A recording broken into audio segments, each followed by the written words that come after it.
Salutations, sand skirmishers. Automatic here for automatic games. You slipped away just in time. Till Kitty was a fool to think we'd ever stay after he escaped.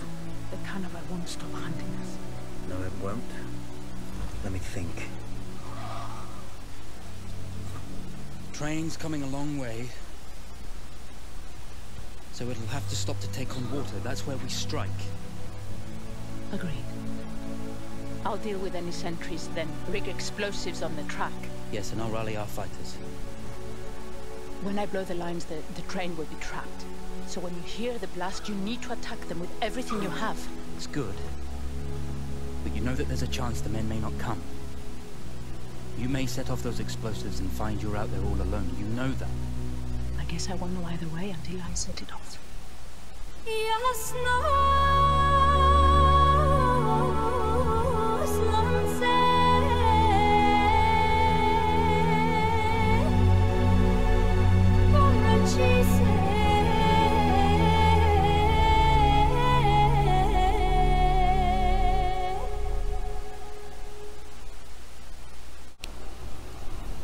Man makes plans, and God laughs. As it turned out, the small town where we would ambush the train had a significant enemy presence. Those troops would have to be dealt with before the explosives could be set. Man makes plans, and God laughs. I've both heard and repeated that statement, that notion, albeit using different words. In one of my Fallout 4 videos, I said, if you want to hear God laugh, announce your intentions. Same sentiment, different phraseology. Hey, this is Automatic. Thanks for joining me for the third and final episode of Nothing Is Written, part of my overall Battlefield 1 series. These particular videos highlight the exploits of Zara Gouffran, an associate of T.E. Lawrence. Now, in the last episode, I mispronounced her name. I called her Zara Gaffron. We'll chalk that up as a gaff. See what I did there? There is a sentry up in that water tower, but she's going to turn her attention to this tent in hopes that she can procure better armament.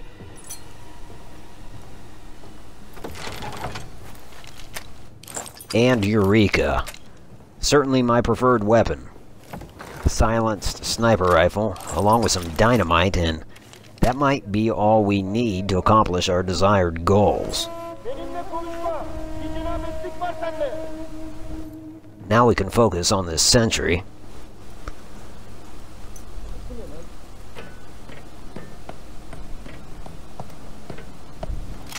And we'll start by making a little bit of noise. So he's going to have to come around this tower one way or the other. He chose that way, so we will mirror his movements.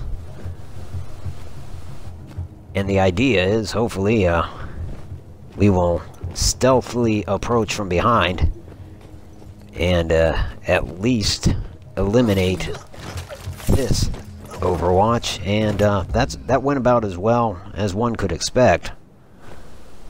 So it's back down the ladder.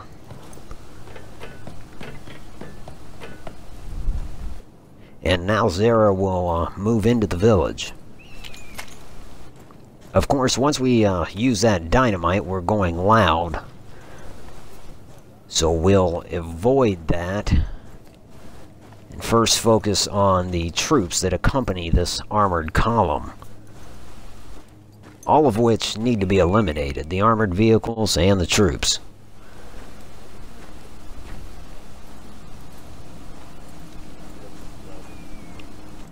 Now let's demonstrate the penetration power of this rifle. So much force that it actually wall glitched that second soldier. A hard feat to replicate in reality.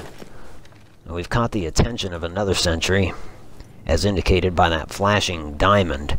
Yep. He'll enter that doorway, and we will follow. Thereby eliminating him from the equation. Those troops in the village had to be dealt with before I estimate there are at least a dozen sentries. Each one of those armored vehicles carries 4. So there may be more than a dozen. Oh, I forgot to place the dynamite. That's an important component here. Okay. There we go. So that'll be 1 of 3. Count along with me at home if that's what you're into. And seek help if that's what you're into, if you just like counting.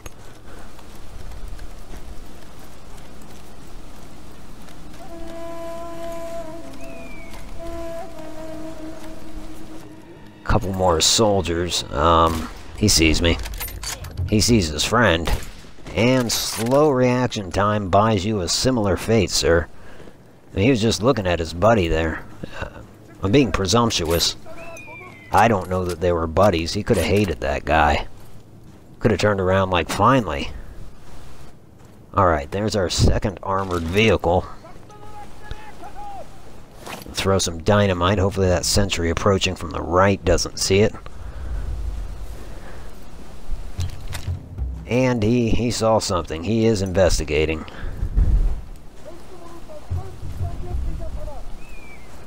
Is he heading to the No, he passed the dynamite. He's heading to the corpses. Oh, damn. You know, actually, that could work in Zara's favor.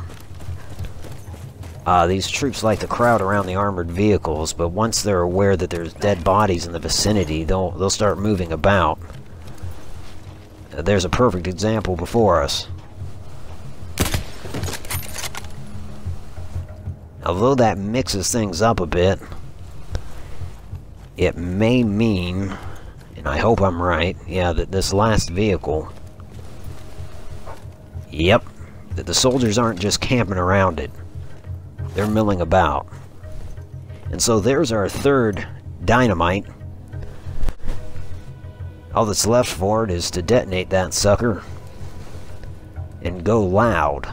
See how the remainder of the garrison react. It's not a garrison, Otto. It's an armored column. And, I don't know if this dynamite is radio controlled because there should be wires, but we'll suspend reality, okay? There we go. Well, they know something's up. They know their ride home is gone. And they're all rushing to that. Now they see me. Okay. So the firefight has ensued. Until they make this position untenable, I'm going to hold it or advance. Yeah. Let's advance.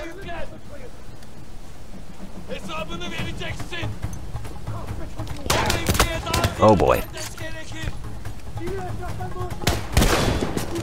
I didn't even know I had that weapon. It's the 4-barreled shotgun. Yeah, wasn't even aware we had it, but I'll take it. She'll take it, and he'll take it too. She likes it better than he did. So not only was I unaware that she was toting around this 4-barreled shotgun, I can't say that I would have picked it up had I seen it in a weapons crate. But it did the trick, in that one situation anyway. Oh, look at this guy. That armor with that gun in this climate? You gotta be joking, buddy. And ping. Ping. The key is to hit him in an unarmored area. And ping. Okay, well.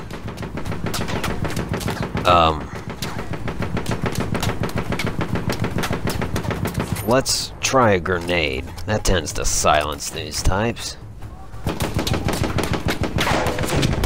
But judging from the lead, he's not silenced. Let's throw another. That one, yep, right at his feet. Are you kidding me? Oh.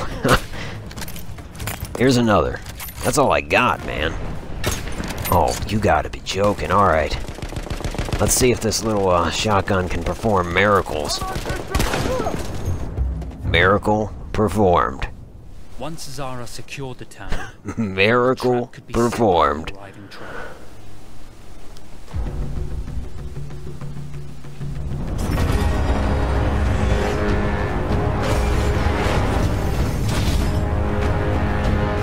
like I said, I wouldn't have picked that weapon up, but I sure am thankful that Zara thought to pack it with her personal belongings. Now that dynamite has a fuse, so we are firmly grounded in realism again, and it's time to take on Kandavar. Destroy the armored train. Now, I can't lie to you, this is the third time I've loaded this checkpoint because this train is a beast. But there is a method to defeating her. See, what she does is she'll honk her horn, and that signals the fact that she's firing mortars at you, at which point you need to scoot. Now the remedy for the train is to find the strongest, most heavy-hitting weapons you can. And yeah, I know, despite that, I have just put up the Miracle Maker shotgun. Although I'm half inclined to get that shotgun and just walk out there on the tracks and fire at that train point blank. But I won't. I'll do the next dumbest thing. I'll mount up and charge. Now the saber, that's just for effect. We're gonna throw things. Alright. Doing a little damage. I apologize for not talking history so much during this particular episode. I'd be remiss not to, though. After all, it's the final installment of Nothing is Written.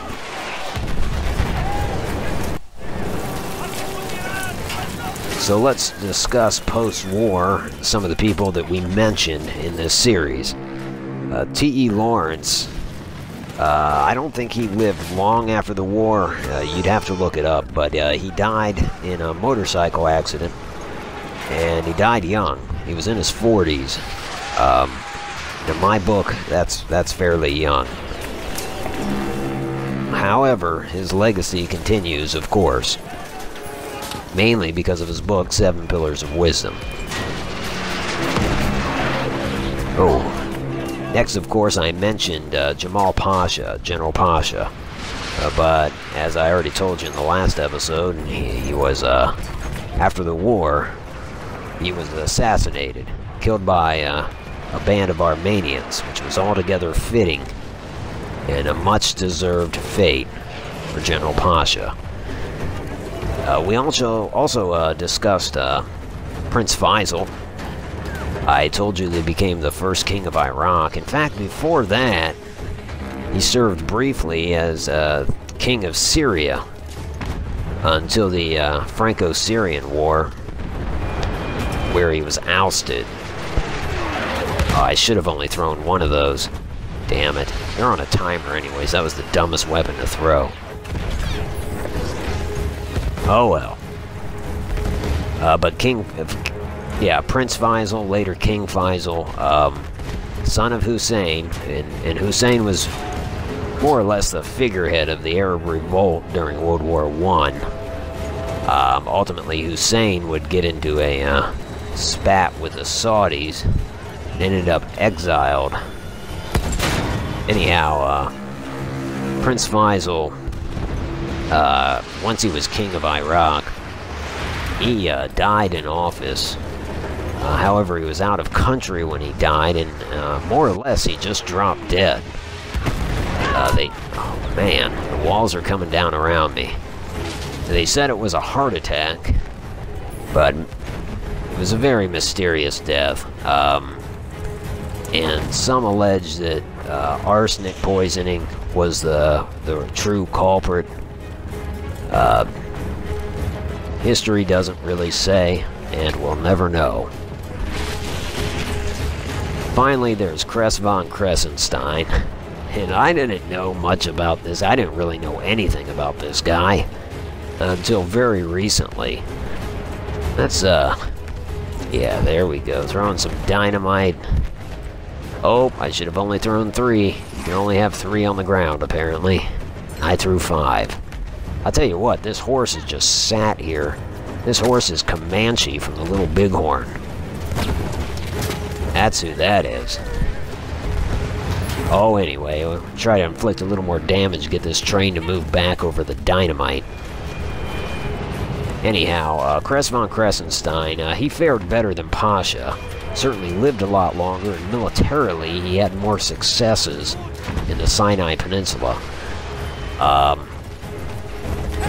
Ultimately, he would lead his last engagement was the defense of Beersheba, which is a great hook because I mentioned that in the Suez video. And he lost at Beersheba, but he was able to withdraw his men in good order. And he didn't die until after World War II, so the man lived a long life. Okay, get over that dynamite. This ought to do it, folks. And it did. Victory, sweet victory.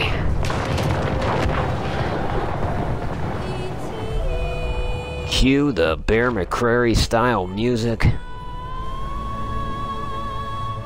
And start the cinematic.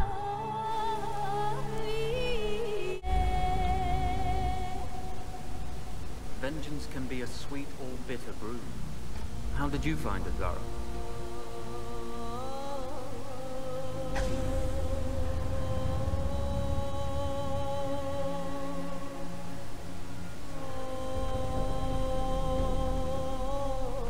And you're right, we do need to think bigger, act bigger. Maybe even the Suez Canal.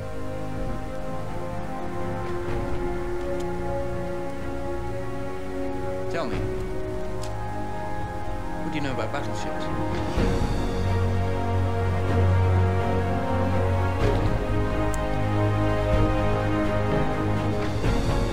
The end of the Great War saw the Ottomans driven from Arabia. However, the empires of Britain and France reneged on their promise of Arab independence.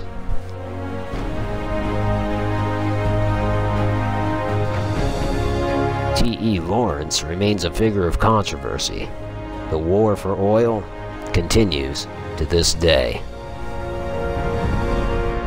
Oh, that was good stuff. I liked that. If you liked it, like it. As usual, Automatic here for Automatic Games. Thanks for watching, and I will talk to you soon, friends.